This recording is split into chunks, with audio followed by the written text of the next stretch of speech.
This podcast is for information and entertainment purposes only. Nothing on this podcast should be construed as financial advice. All views expressed on this podcast are solely the opinions of the host and/or any guests that we might have from time to time. Nothing on this podcast should be construed as a specific inducement to make a particular investment or to follow a particular investing strategy.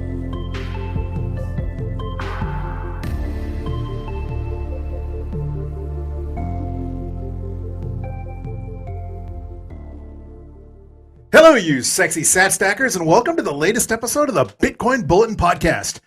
I apologize, we're coming to you just a little bit late. It is technically Thursday, not DCA Wednesday today. It is about 6:46 in the morning here in not quite so sunny South Florida. So we're a little over, missed that deadline by about 7 hours, but I had a lot of things going on, and rest assured, for those of you stacking along at home, I did my DCA stack last night. Hopefully you did yours as well. So the stats I'm going to recite here in a minute are delayed a bit. At the time I did my stack, it was, of course, Wednesday, January 11th, 2023. That was our stack number 77 in our DCA Wednesday series.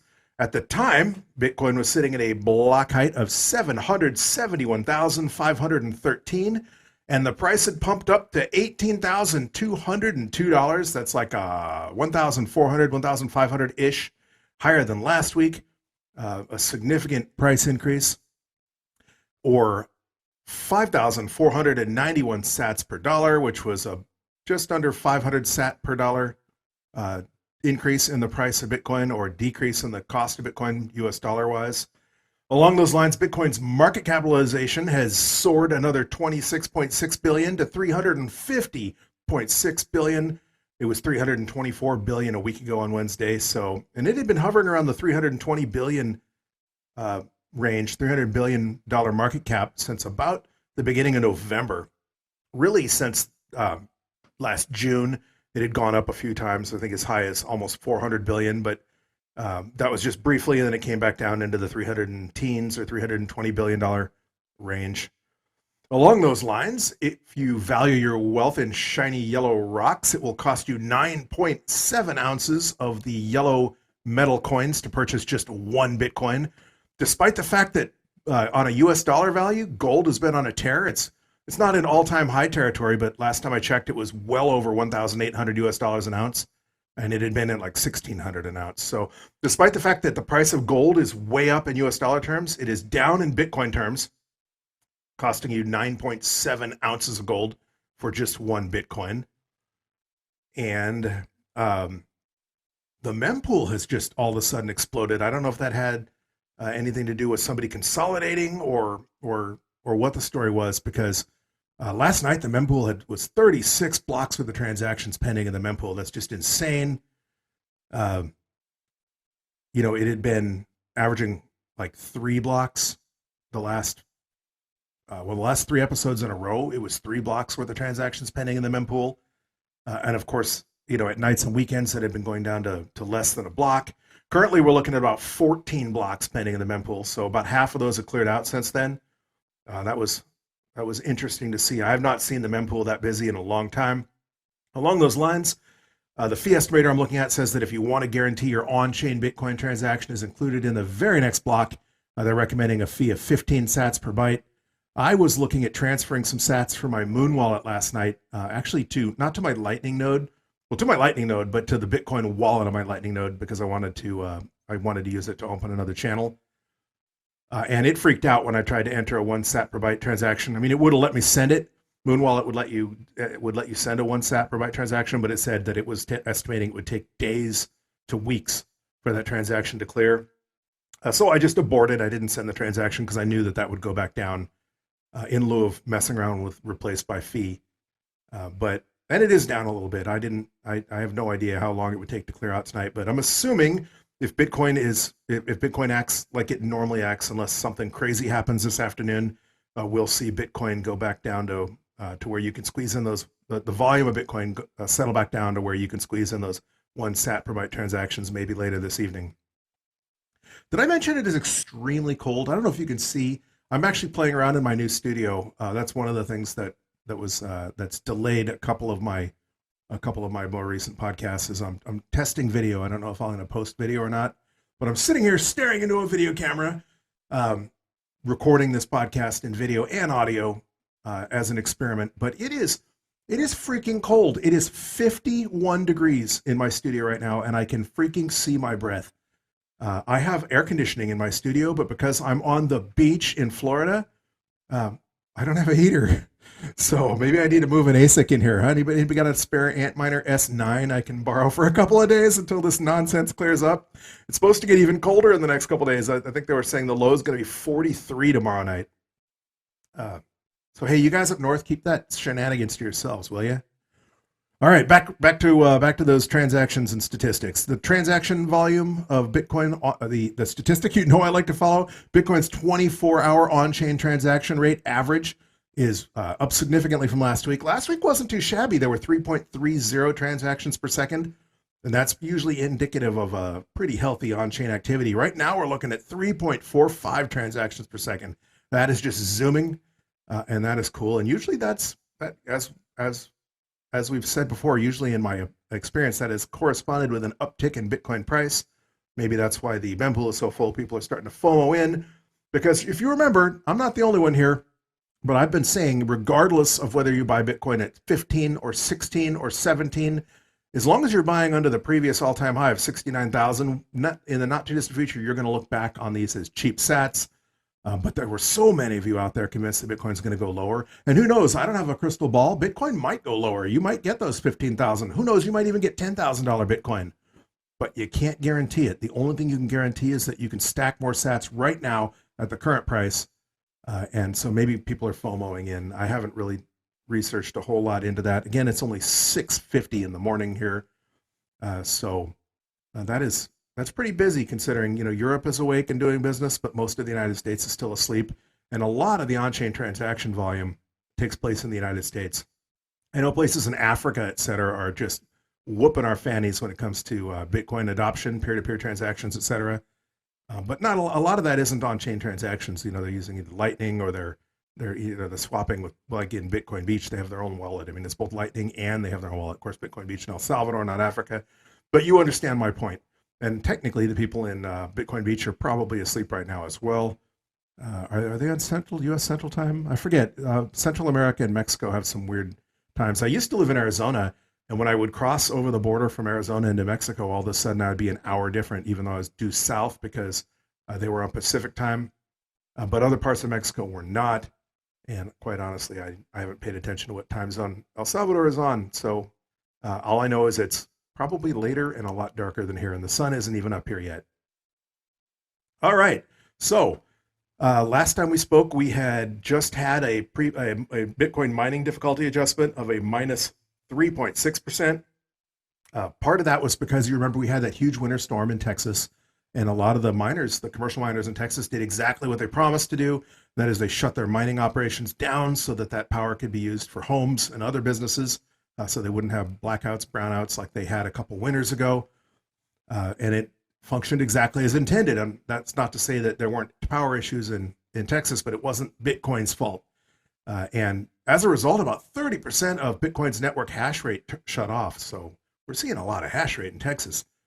Of course, that's better than than consolidating in China, for example. But it's all back on now, and as a result, that network is just zooming right along, and we are no longer looking at another difficulty decrease. We're looking at a massive increase, anywhere from 9 to 11%. Currently, it's looking like about a 9.8% difficulty increase to mine the next Bitcoin block.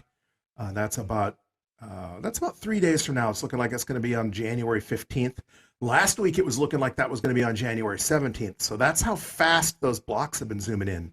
Currently, they're averaging 9 minutes and 7 seconds per block. That is significantly faster than the 10 minutes per block that Satoshi Nakamoto intended when he wrote the Bitcoin core protocol. And that's why we have those difficulty adjustments and why we're looking at a substantial difficulty increase, even more than the 3.7 or 3.6% we gave up about 2 weeks ago. So that's fairly significant. Real quick, let's take a look at that stack we did while I was not broadcasting. It was about 10 o'clock at night last night. I was busy I just didn't have the time to get out here to the studio and start recording. I was also a little bit under the weather, and there were some other things going on that I'm not going to talk about. So I did my stack. I've done this once before. If you recall, I was stranded in an airport in Albuquerque, New Mexico, and I had to do my stack and then record the next day when we were back in Florida. So I did do my stack. We purchased a little more expensive than we purchased previously. Again, we purchased at $18,204.50 per Bitcoin. That only scored us only scored us 107,391 sats, significantly less than the 116,000 sats we'd gotten the week before. Still more than 100,000 sats for a $20 investment, guys. So if you're looking at the price going up, we're still early. 100,000 sats for $20 is pretty amazing.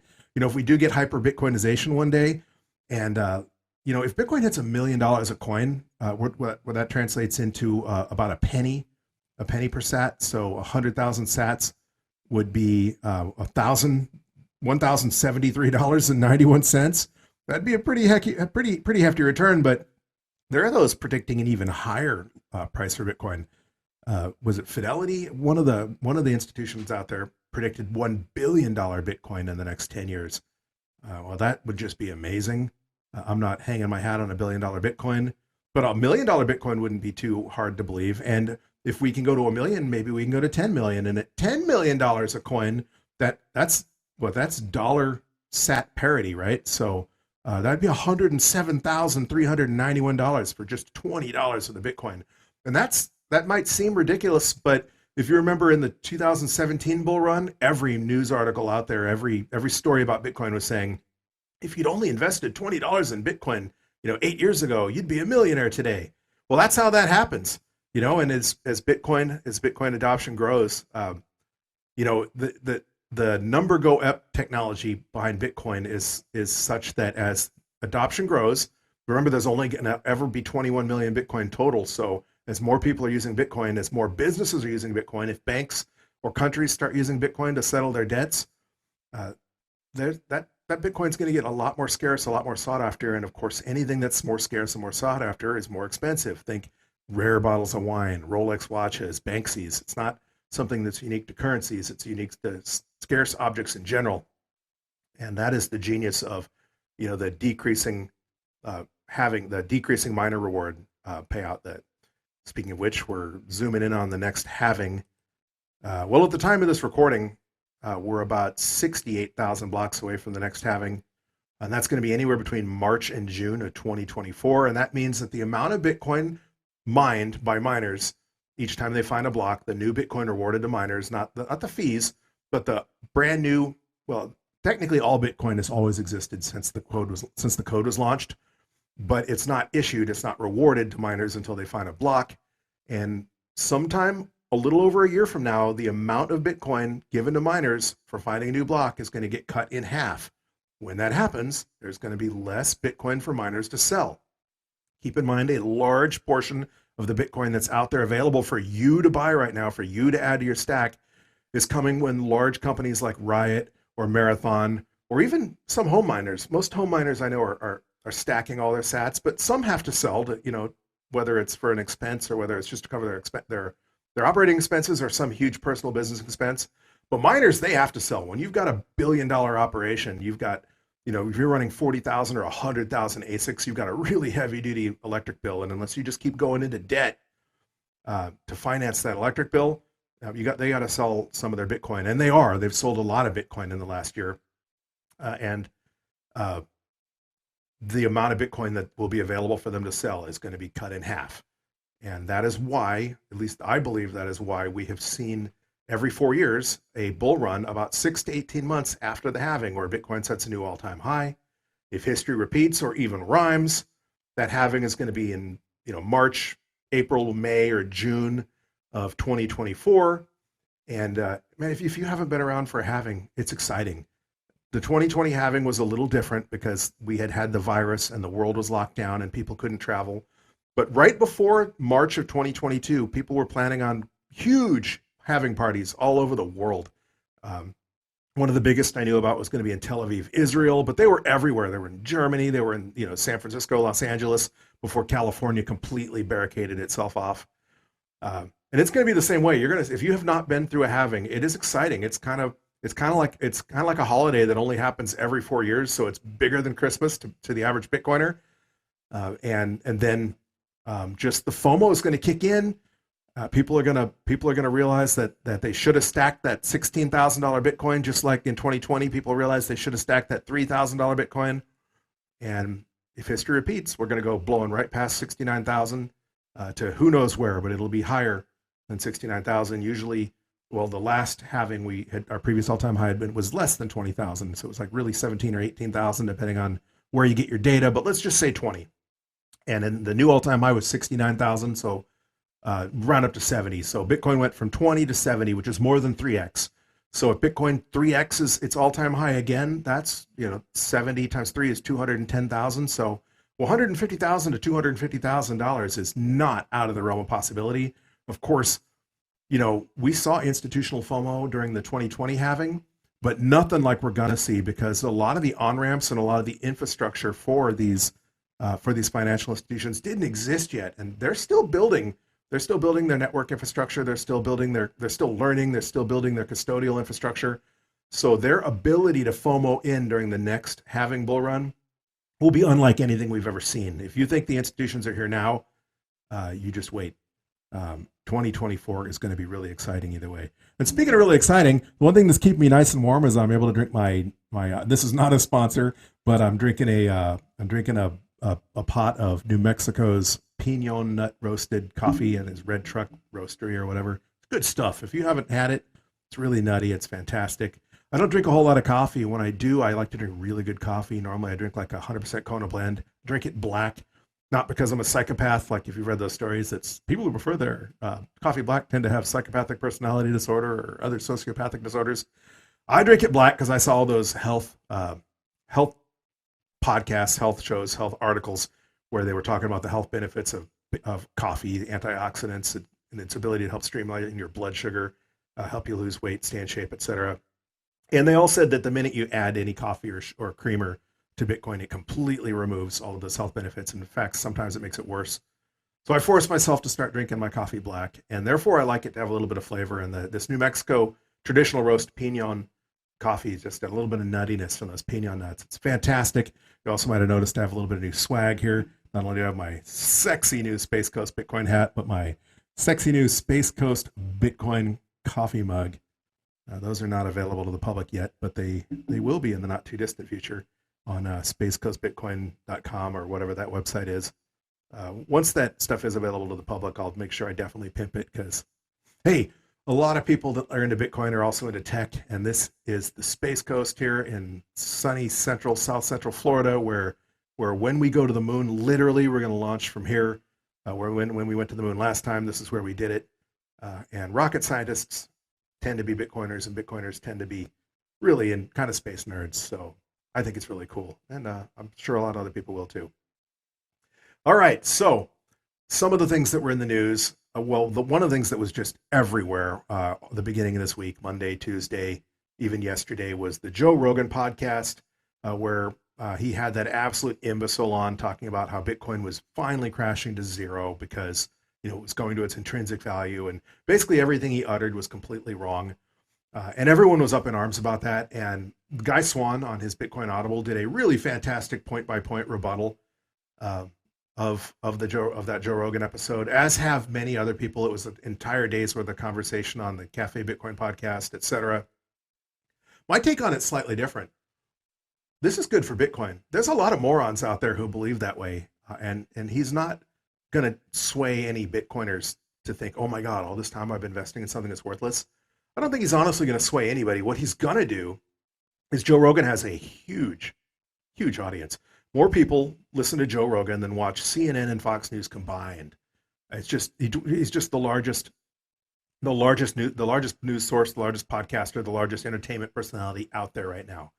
And millions of people watch this moron spew idiocy, but more importantly, we're just a couple of years, we're a couple of months, really, little over a year away from the next Bitcoin having that next bull run. And those millions of people are going to watch this idiot be spectacularly wrong. And what leaves a bigger impression in your mind? Watching somebody say Bitcoin is great, or watching somebody say Bitcoin sucks, or watching somebody say Bitcoin is dead and then realizing it's not.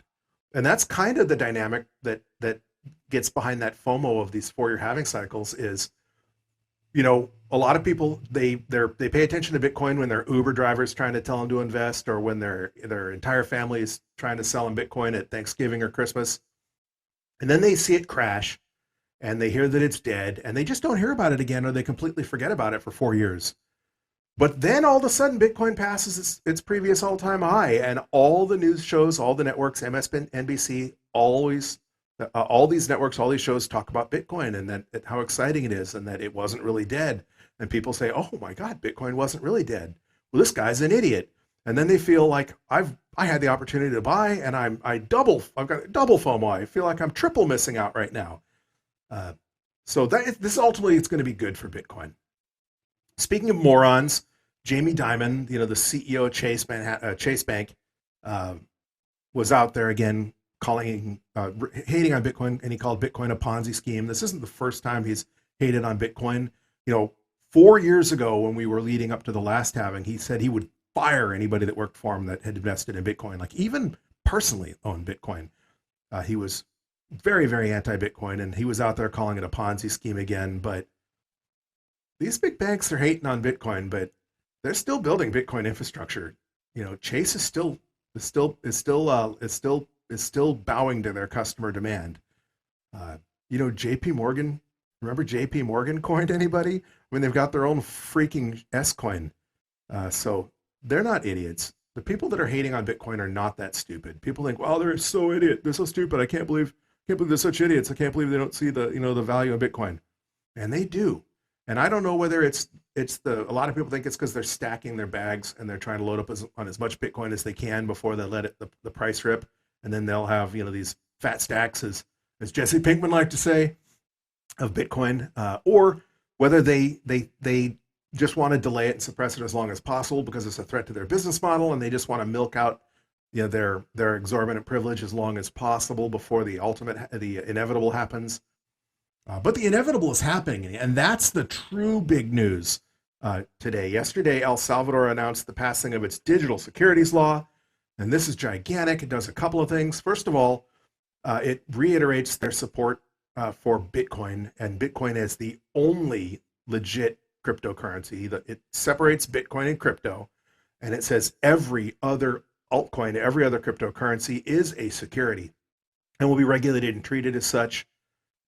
So that is big, but it also paves the way for the issuance of those volcano bonds. And I know when the volcano bonds were first announced, there were a lot of people excited about it, but equally, there were more people perhaps that were not excited about it. Said, why would you invest in these volcano bonds? They're an S coin, just buy Bitcoin. And, you probably would be better off buying just Bitcoin, but if I have the ability to invest in the volcano bonds, I'm going to do so because I want to support El Salvador. And I think that's the big portion here. Plus, there are a lot of people out there that cannot buy still Bitcoin. You can't buy Bitcoin unless you have a self-directed IRA. You can't put Bitcoin in your IRA or 401k. Pension funds can't legally hold Bitcoin. Most pension funds are required to own bonds. And so this is just another vehicle that people that can't directly own Bitcoin in their retirement plans or in their personal stash, it's another vehicle for them to be able to get in on the next Bitcoin bull run. But I want to see El Salvador succeed, and I believe they will succeed. I think it's a no-brainer, but I want to help them out any way I can. If that means buying $1,000 or two of the volcano bonds, I would feel privileged and honored to help support them. Again, not financial advice. That's just my personal opinion. All right. Well, I wanted to keep this episode short and sweet, mainly so I could get it out there before we were super far behind. I mentioned that we did our stack already, that we purchased 107,391 sats at a price of $18,207.56. That bumped our total stack up to 5.2 million sats. We have 5,208,362 sats. Of course, as important is it knocked our average cost basis down again by another $231.40. That's not as much as it knocked it down last week when it knocked $292 off, but so far in January, we've knocked $523.26 off of our average cost basis. And that is really cool because the longer Bitcoin stays on sale, the lower that average cost basis is going to be. And again, nobody's really even going to care about the average cost basis being 16,000 or 20,000 or 30,000 or whatever it is. When Bitcoin's a million, I mean, it's almost moot, right? But it means that we're getting more sats per dollar than we will be able to get in the future. And hopefully you're stacking along with us because those 100,000 plus sat purchases are not going to be around forever. If you go, you don't have to go back that far to be less than 100,000 sats per purchase. Scrolling through our DCA stack history, and man, you only have to go back to October when we only got 94,000 sats per $20 invested. And if you go back to last summer, not even a year ago, we were only getting 85,000 sats per dollar. Back, of course, when Bitcoin was at its all-time high, not its all-time high, but the highest we purchased Bitcoin was back October 20th of 2021, and we only got 29,635 sats for our $20 investment. So we're getting more than triple the sats right now, guys. And I've said it before, you know, even DCAing every Wednesday and doing other personal, you know, investing as well. Every time Bitcoin hits a new all-time high, when it hit 69,000, I had a real feeling of I don't have enough. You know, I had more than enough Satoshis to have made a really nice, to have some really nice investment income.